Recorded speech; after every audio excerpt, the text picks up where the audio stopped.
Thank you, sir. Now I will request our chief speaker, Dr. Jatindranath Mohanty. He is the organizer, writer, and a devotee, staunch devotee of Supreme Beloved Heart, Sri Thakur. He will speak his words on character building, how Thakur's principle will help in fundamental character building and nation building. What is Thakur's philosophy about new formation of the society and individual? So I will request Dr. Mohanty to throw some words on character building, a foundation for holistic intellectual development. Sadashiv समारंभां Shankaracharya मध्यमां अस्मदाचार्य पर्यंतां वंदे गुरु परंपरा। गुरुदेव परम दयाल श्री ठाकुर जी और आचार्य श्री राधा के चरणों में सशक्त नमन। उपस्थित भव्य समारोह के प्रधान अतिथि महोदय, हैबिट के डायरेक्टर साहब और देवी और सज्जन, आज मालव्य भवन में जो भव्य समारोह हो रहा है, पंडित मधुकुंद मालव्य के नाम से जुड़ा हुआ है भवन, जो पंडित जी उनके चरणों में सतत नमन कर रहा हूँ। तो हमारे देश के महान सपूतों में अन्यतम है। तो हमारे धरोहर, हमारे हेरिटेज, हमारे संस्कृति के ऐसा एक महान भाषक थे कि मैं जहाँ तक जानता हूँ, जब वो रामचंद्र कॉन्फ्रेंस में गए थे इंग्लैंड, उस टाइम वो अपने साथ एक बोतल गंगाजल लेके गए थे, क्योंकि गंगाजल के सिवाय वो नहीं, कोई पानी नहीं पी। देवी और सज्जनों, आज यहाँ के कुछ स्टूडेंट्स जो ये संस्था कैरेक्टर बिल्डिंग इंस्टीट्यूट के माध्यम से आज इस समारोह का आयोजित किया है, मैं उनसे बधाई दे रहा हूँ कि आज हमारे देश में डॉक्टर्स है, इंजीनियर्स है, ब्यूरोक्रेट्स है, इंडस्ट्रियलिस्ट है, पॉलिटिशियंस है,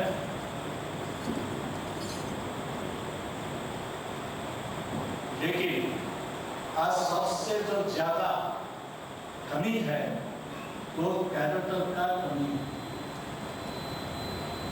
अच्छा डॉक्टर नहीं है, मैं सारे डॉक्टर की बात नहीं कर रहा हूँ। कुछ साल पहले आप जानते होंगे, ऑल इंडिया मेडिकल काउंसिल के जो चेयरमैन थे, उनको अरेस्ट किया गया था। वो रंगहाथ में पकड़े गए थे, कोई इंस्टीट्यूशन को एफिलिएशन देने में करोड़ों रुपया हड़प करते थे। दिल्ली का नेशनल मेडिकल साइंस सुपरिटेंडेंट, वो भी मेडिकल का जो परचेज हो रहा था, उस पे उसके साथ 60 लाख था, वो रंगहाथ में पकड़ गए और जेल के हवाले था। जहां तक हमारे पुलिस ऑफिसर साहब जानते हैं, यहाँ तक कि कुछ डीजी, आईजी वो भी तिहाड़ जेल के हवाले खा रहे हैं।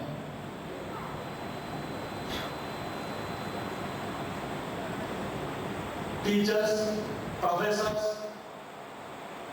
पॉलिटिशियंस के बारे में मैं कहना नहीं चाहता हूँ, आप सब जानते हैं अच्छी तरह से। सांसद, मंत्री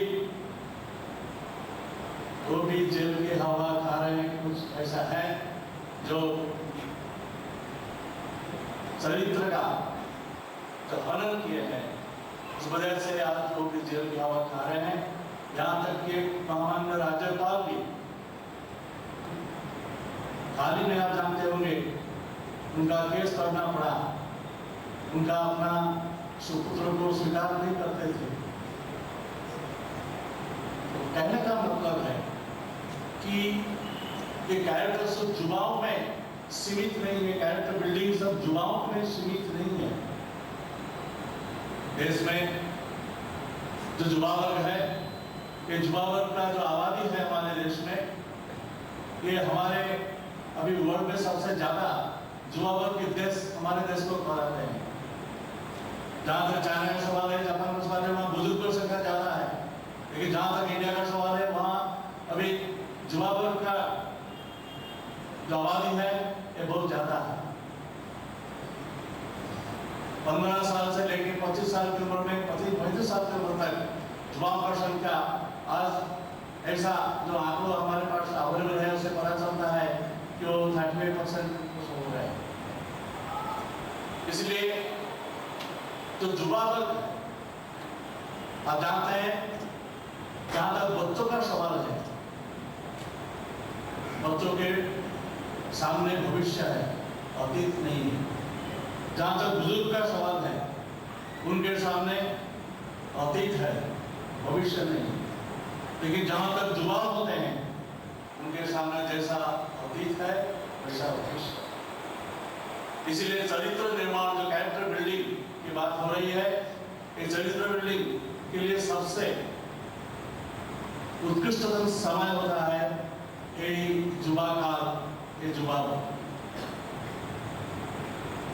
ऐसा कहा गया तो जानते हैं, कॉमन बात है, if wealth is lost nothing is lost, if health is lost something is lost, if character is lost everything is lost. जो चरित्र के बात हम कह रहे हैं, ये चरित्र के बारे में जो आप चर्चा कर रहे हैं, हम सिर्फ इतना ही जानते हैं चरित्र के बारे में सीमित अर्थ में हम इसको व्यवहार करते हैं कि कोई लड़के लड़की एक दूसरे के साथ जो बदसलूकी करता है उसी को बोलते हैं कैरेक्टर लेस, उसको बोलते हैं चरित्र। आजकल यहाँ तक हो गया कि कोई इंस्टीट्यूशन को कैरेक्टर सर्टिफिकेट नहीं देता है। बच्चों में हमारा जमाना में ये कैरेक्टर सर्टिफिकेट लेने के लिए बहुत मेहनत करना पड़ता था, लेकिन आज किसी को कैरेक्टर सर्टिफिकेट नहीं दिया, लेकिन कैरेक्टर सर्टिफिकेट को गलत सर्टिफिकेट दे देते हैं। इसलिए कैरेक्टर सर्टिफिकेट का जो ये था तो अभी उठ गया, अभी नहीं चल रहा है। तो ये चरित्र सिर्फ वहां तक सीमित नहीं है, हमारे तमाम काम का, जिंदगी भर का तमाम काम काज हमारे चरित्र से नियंत्रित है। रहन सहन, खान पान, पहन पहना, पढ़ाई लिखाई, शादी ब्याह, नौकरी चाकरी, व्यवसाय वाणिज्य, राजनीति, अर्थनीति, कृषि, साहित्य, दर्शन, विज्ञान, धर्म, तमाम जूता सिले से लेकर चली पाठ तक ये मनुष्य का चरित्र का अंतर्गत होता है। चरित्र के सवाल जहां तक है, ये हमारा इंडियन लाइफ टाइम का समस्या है। इसीलिए इसको नियंत्रित करना, कैरेक्टर बिल्डिंग मतलब क्या है? चरित्र नियंत्रित करना, आत्मनियंत्रित करना। आत्मनियंत्रित करने का बहुत सारे तरीका हमारे देश में अपनाया जाता है। एक साधु के पास कोई लड़का गया था, साधु ने पूछा, बेटा आजकल क्या कर रहे हो? मैं ब्रह्मचर्य प्रैक्टिस कर रहा हूँ। ब्रह्मचर्य किसके पीछे प्रैक्टिस कर रहे हो? ना मैं प्राइवेट पार्ट पे बहुत टाइट से काछा लंगोटी बांधा हूँ और मैं जैसा एडजस्ट कलम को असर नहीं देता हूँ, उसको टाइट करने के लिए कोशिश करता हूँ, सावरा करता हूँ। साधु ने उनसे कहा, उसको वहां से खोल के यहाँ बांध दो। क्यों?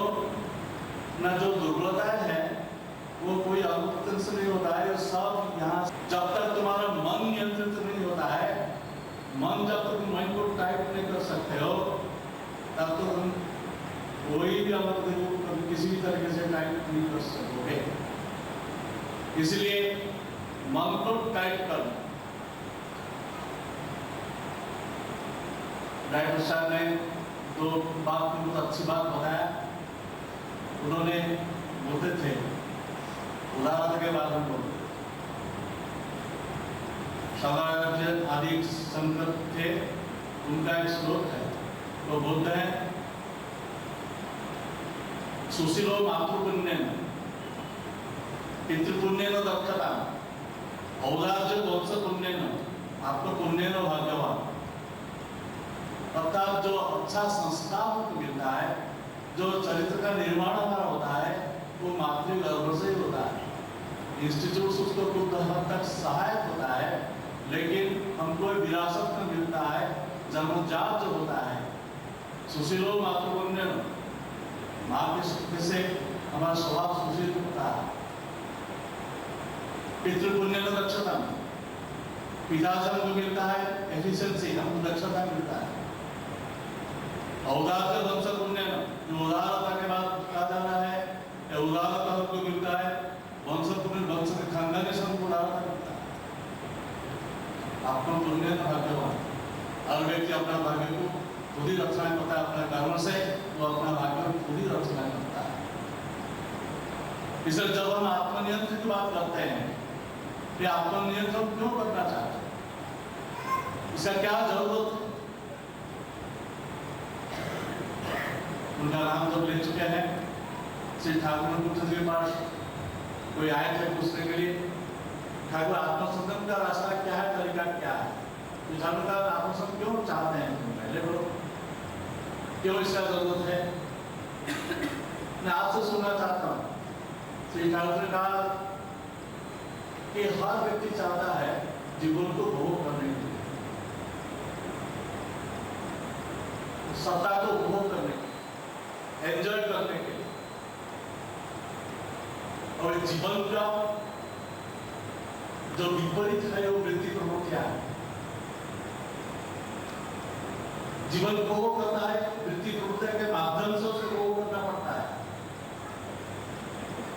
अनगिनत वृत्ति प्रवृत्तियां है। जीवन पॉजिटिव है, ये वृत्ति प्रवृत्तियां नेगेटिव है, लेकिन पॉजिटिव नेगेटिव दोनों का जरूरत है अस्तित्व को रक्षा करने के लिए।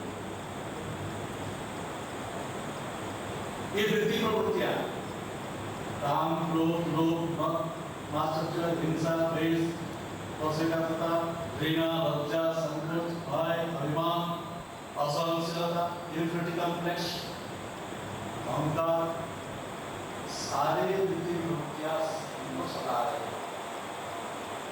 जितने सारे वृत्ति प्रवृत्तियां ये कोई अनावश्यक नहीं है, इसका जरूरत है हमारे सत्ता के लिए, अस्तित्व रक्षा करने के लिए, लेकिन इसका जो पॉजिटिव यूज होना चाहिए, इसका जो कंस्ट्रक्टिव यूज होना चाहिए, इसका जो क्रिएटिव यूज होना चाहिए।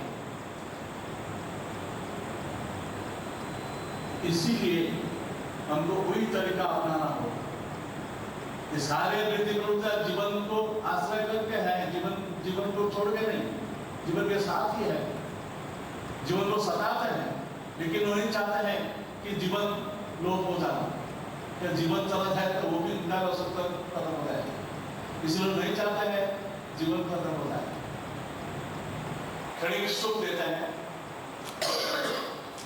उसी में हम बस उसके वशवर्ती हो जाते हैं। इसीलिए ये वृत्ति प्रवृत्ति का जो कंट्रोल करता, इसको कंट्रोल करने के लिए बोलते हैं किताब पढ़ के इसको कंट्रोल किया जा सकता है, उपदेश सुन के इसको कंट्रोल किया जा सकता है। नारात्मा प्रवचन लब्ध, हमारे उपदेश में कहा गया प्रवचन से इसको तुम कंट्रोल नहीं कर पाओगे, किताबें से इसको कंट्रोल नहीं कर पाओगे। कितने किताब पढ़ेंगे आप जिंदगी भर? आपका यूनिवर्सिटी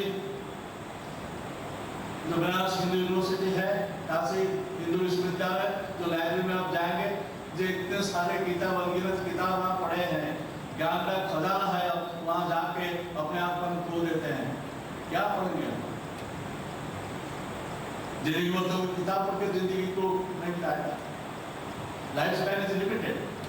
अनंतपारम फिलोसॉफी शास्त्र स्वल्पस्थायु बहवश्च विघ्ना, हमारा लाइफ स्पैन लिमिटेड है।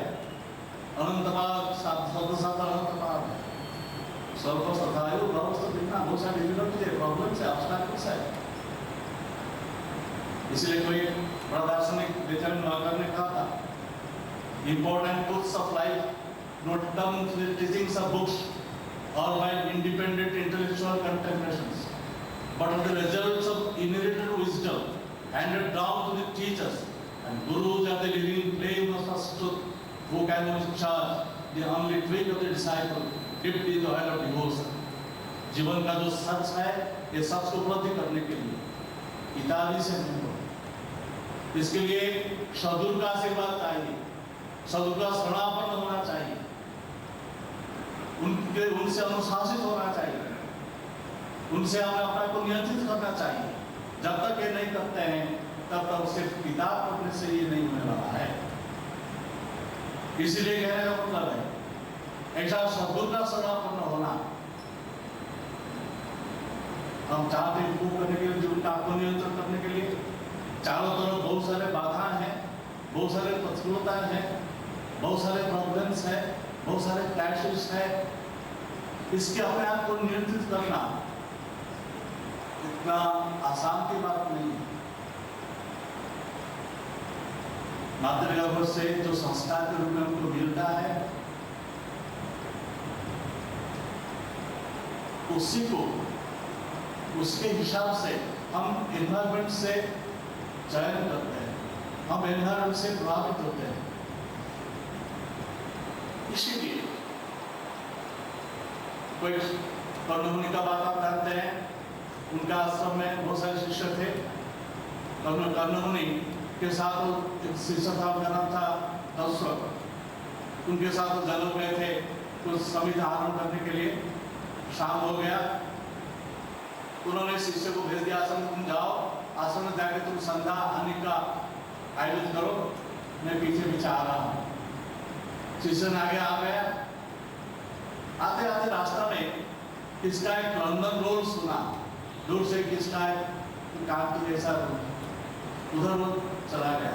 कुछ दूर जाने के बाद सुना हमें नारी का कंठ है, तो वहां से वो भाग के चला गया, आश्रम चला गया, वहां तक नहीं गया। आश्रम में आके पहुंच के आश्रम में जो उसको करना था वो कर लिया। उसके पीछे कर्णमुनि आ रहे हैं, उनको भी वही कर्णमुनि सुनाया गया। उन्होंने उसके पास गए, देखे नारी असहाय है, उसका कुछ चोट लगी है, वो रोती है। उन्होंने उसको तो यत्न से उनको लेके अपने आश्रम में आ गए। देखा शिष्य वहाँ पहले से पहुंच चुका है, तो शिष्य से पूछा तुम इनका रोना तुम सुना था? मैंने सुना था, लेकिन मैं जब देखा कि एक नारी का रोना है, मैं इतना दिन से जो साधन भजन कर रहा हूँ, इतना दिन से जो अनुशासित जीवन जी रहा हूँ, अगर मैं उसका प्रलोभन में, उसका रूप में मैं मोहित हो जाऊँ तो मेरा सब साधन भजन का विफल हो जाएगा। इसीलिए मैं वहाँ नहीं गया, मैं सीधा आ गया। तो मैंने उनसे कहा तुम्हारा साधन भजन ऐसा होना चाहिए कि जितने सारे प्रलोभन है, जितने सारे भोग्य वस्तुएं हैं, तो भोग्य वस्तु को सामने रख के त्याग करना वही असल त्याग है, वही असल नियंत्रित जीवन है। तो तुम जाके निर्जन में साधन भजन करोगे और जब संसार में आओगे तुम सब कुछ भूल जाओगे, संसार में प्रवृत्त हो जाओगे, ये साधन भजन का अर्थ नहीं है। सारे बाधाएं, सारे विपत्तियां, सारे प्रॉब्लम्स के सब को फेस करना और उसमें नहीं फंसना। जब फंस जाते हैं हम मुसीबत में पड़ जाते हैं। इसलिए भोग्य वस्तु सामने रख के त्याग करना वही सोचता है। जहां तक वृत्ति प्रवृत्ति का सवाल सिखाए बोलते हैं कि वृत्ति प्रवृत्ति को स्वाभाविक रूप से किस तरीके से हम नियंत्रित कर सकते हैं। बोलते हैं पितृमातृ भक्त लड़का जो होता है, संतान है पितृमातृ भक्त संतान,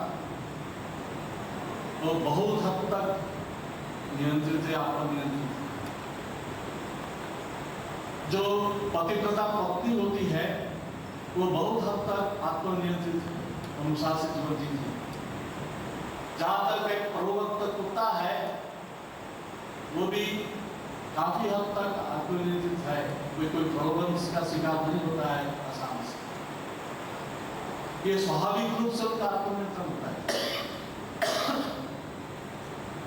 नॉर्मल वे, नेचुरल वे में होता है और ये टिकने वाला है।